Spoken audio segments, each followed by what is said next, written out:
वार्तांकन रोखठोक बातमी।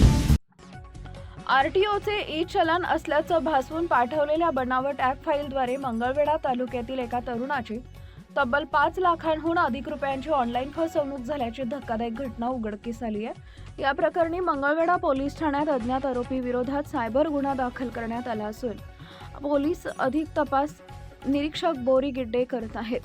फिर्यादी नागेश भगवान निंबाळकर वय वर्ष 36 राहणार खर्डी तालुका पंढरपूर जिल्हा सोलापूर हे 22 डिसेंबर रोजी मंगळवेढा शहरात असताना त्यांच्या मोबाईलवरील व्हॉट्सॲपवर ओळखीच्या व्यक्तीच्या नंबरवरून आरटीओ ई चलन ॲप नावाची फाईल प्राप्त झाली।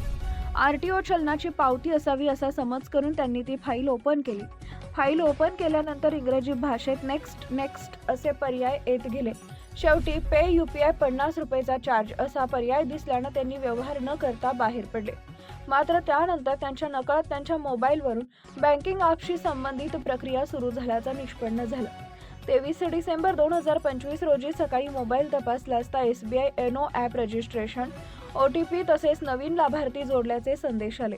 त्यानंतर सकाळी 11:30 ते 11:48 त्यांच्या स्टेट बँक खात्यातून 3,99,997 रुपये, 1.5 लाख रुपये तसेच 49,996 रुपये असा एकूण 5 लाखांहून अधिक रुपये IMPS द्वारे परस्पर वेगवेगळ्या खात्यात वर्ग करण्यात आले।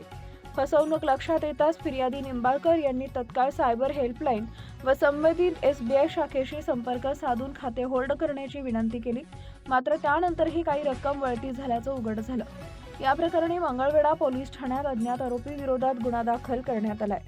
पोलीस निरीक्षक बोरी गिड्डे यांच्या मार्गदर्शनाखाली सायबर फसवणुकीचा सखोल तपास सुरू करण्यात आलाय। महाराष्ट्रातील महत्त्वाच्या आणि ताज्या बातम्या पाहण्यासाठी आमच्या जय हो न्यूज चॅनलला सबस्क्राईब करा आणि बेल आयकॉन प्रेस करा।